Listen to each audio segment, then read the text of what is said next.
Cleveland against the Rams. We saw this Rams offense ball out massively, but perhaps not in the way we expected last week. Puka and Kupp both struggling. Kyren Williams exploding once he's back healthy. And then obviously Tyler Higbee just popping up for 2 tight ends because, tight ends matter, I guess, at some point. But against an amazing Cleveland defense that's got no offense, do you think that we can rely on Puka, Kupp, Kyren Williams?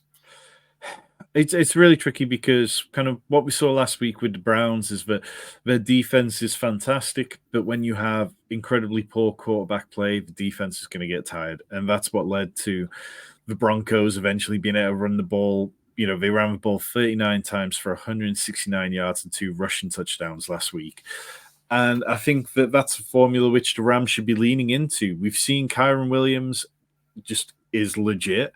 He picked up right back where he left off. He had 38.4 PPR points, finishes the RB1 overall on Draftkings. He had over 40 points. You were not winning tournaments if you didn't play Kyren Williams last week.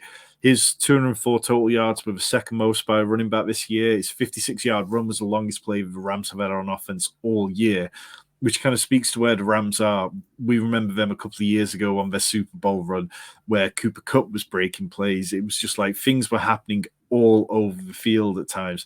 And now it's just not. Cooper Kupp, his last 5 wide receiver finishes, 53, 74, 49, 86, and 75. I think in redraft right now, there is absolutely no way you can start Cooper Kupp.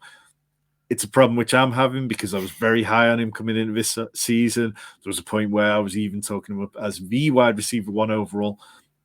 But I just didn't expect Puka Nacua to hit like this. I didn't expect Tutu Atwell to even come along as well as he's done.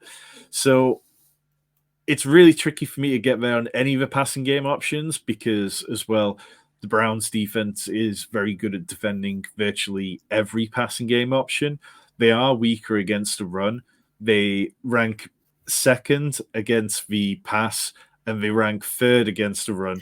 But in terms of fantasy points, they've given up the fewest to quarterbacks, the fewest to wide receivers, and the fewest to tight ends. But they've given up the 21st most to running backs. It's an area they are slightly more susceptible to. And with Joe Flacco there, it's hard to imagine that this Browns offense is going to be marching up and down the field. The one hope we have is that in PPR formats, we're going to latch onto these PPR scams.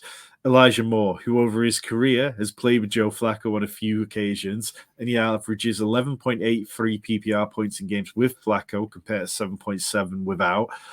David Njoku is a huge part of their game plan at the minute. He's had 33 targets in the last 3 games. Joe Flacco, throughout his career, has always targeted tight ends at a decent clip. So I think you can start Elijah Moore as a dart throw. I think you can start David Njoku with relative confidence against the Rams team that's allowed the 8th most fantasy points to the position. Amari Cooper, I'd struggle with.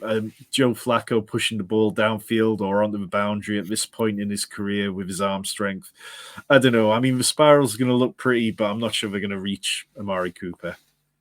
Yeah, it feels I'm looking at this matchup as disgusting one. I've got a lot of these players ranked lower than consensus this week. But then I go look at the gambling, and the over-under's already moved to 40. 92% of the remaining cash is on the over. So potentially the line's going to move even higher. And I'm sort of thinking, I thought this was going to be a really bad, low-scoring affair. But obviously Vegas and the people that have got the money are disagreeing with me right now. So maybe there's some sneaky upside from guys that we can tap in as this over-under starts to creep up as we get towards Sunday. I guess it would just be faith in both running games, which we've seen be good at times this year. But yeah, outside of that, it's not a game I'm particularly looking forward to being on. And I believe that's in the late games, so we'll catch plenty of it even on Red Zone. Yeah, absolutely.